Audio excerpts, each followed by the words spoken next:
Hi, I'm Pamela D Wilson, and I'm here to talk about dealing with difficult clients. An in-home caregiver posed a question last week, and I thought I would do this video to respond. My website is PamelaDWilson.com. On there is a lot of helpful information for family caregivers and professional caregivers. So let's say that you are an in-home caregiver. You might be a companion, or maybe you are a CNA. And you're getting into these client situations and you're thinking, man, these people are a nightmare to deal with. How do you manage through that? Well, let me give you some insight from the perspective of the clients. These clients need your help. They need your caring, and they need most of all the skills and the help that you can offer. They're in a very vulnerable position. Many of them are scared to death to have strangers come into the home.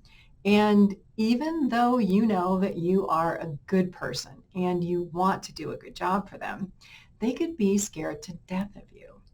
So you get in there and you find out that maybe the family didn't tell you everything. Maybe the situation is worse than you thought. And maybe you are working there with a couple of other caregivers who you feel aren't doing their job. And you get there in the morning or you get there for your shift and the house is a mess and nothing is done and your client hasn't been taken care of. So not only are you trying to manage the client situation, but you're a little frustrated that your coworkers aren't holding up the end of their bargain. What do you do in both situations?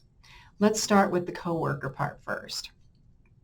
In that situation, the most respectful thing to do would be to try to work it out directly with your coworkers, to talk to them about the goals for the client and the care plan that your agency wrote and what is supposed to be done and what you're seeing that isn't done, and can they help you so that you are doing everything in the best interest of the client. That is the most respectful way to approach that. Now, if that doesn't work, then you go to your supervisor and ask for help.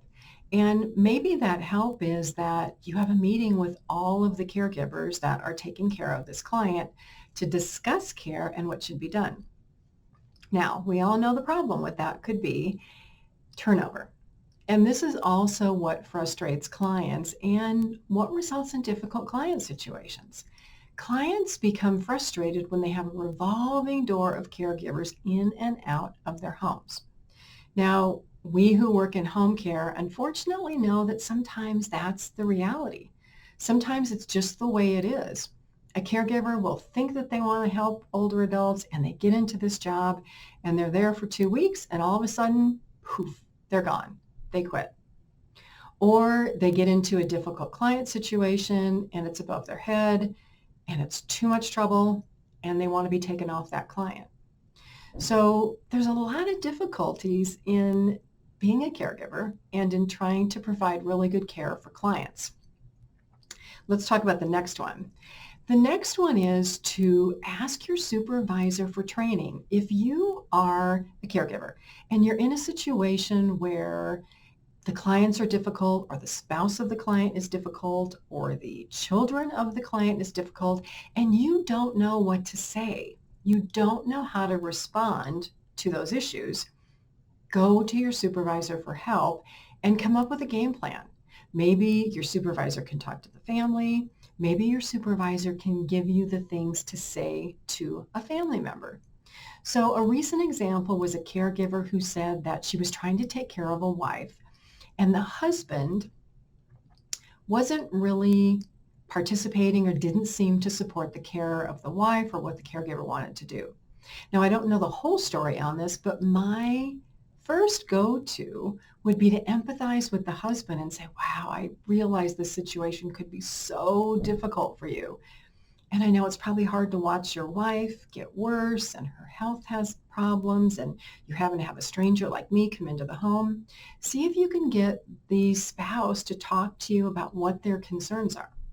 Then once you learn about their concerns or the stresses that they're feeling, maybe then you can figure out a game plan to resolve those behaviors that you think are difficult from that spouse, but that really may be foundationally based in the fact that they're stressed and they're burned out. And those are the problems that you are there to solve. Next, difficult client situations. Sometimes caregivers actually create these without knowing it. And you do it by giving out too much personal information. You are there to help your client, to take the burdens away from your clients. You're not there to bring your personal problems or your personal life into the workplace. You're not there to tell them about the problems that you're having with your kids or the fact that you can't pay your bills or your husband's sick. That is none of their business. In the 20 years that I helped clients, my clients actually knew next to nothing about me because I never made my visits or my time with them about me. It was all about them and everything I could ask about them. And if they asked me a personal question, I answered, but I answered vaguely. Pamela, did you have a good weekend? I did. Thank you for asking. How was your weekend? What did you do? You turn around the questions. I have had so many caregivers that work for me over the years that shared personal information with the client, and then the client didn't want the caregiver back. You know why? Because they felt that the caregiver had too many personal problems, that they couldn't focus on their care. Happens all the time. And last but not least, and this is a very difficult one, especially if you're a new caregiver, is don't take your clients home with you. You do a fantastic job. You do a fabulous job when you are in the home of your client, when you're with them, and when you leave.